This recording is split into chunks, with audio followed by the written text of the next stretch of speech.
আসসালামু আলাইকুম। Welcome to Nihal's mom kitchen. অনেক শুভেচ্ছা জানিয়ে শুরু করছি নতুন আরেকটি ভিডিও। প্রথমে কড়াইয়ে তেল দিয়ে পেঁয়াজ কাঁচামরিচ কুচি হালকা ভেজে নেব।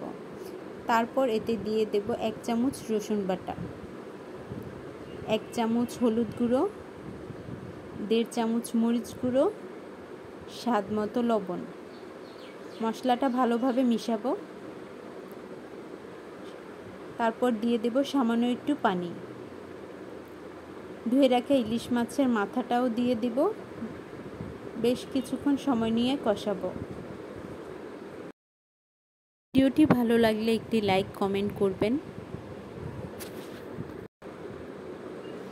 এখন দিয়ে দেব ধুয়ে রাখা কচুরলতি ও আলু।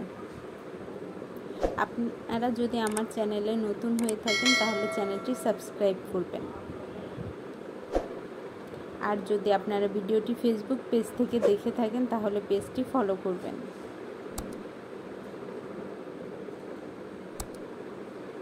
বেশ কিছুক্ষণ সময় নিয়ে কষানোর পর আমরা এতে দিয়ে দেব ঝোলের পানি।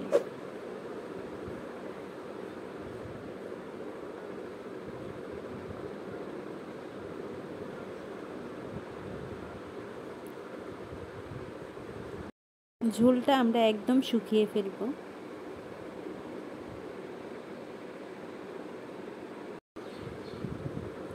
আশা করি ভিডিওটি সকলের কাছে ভালো লেগেছে। ধন্যবাদ।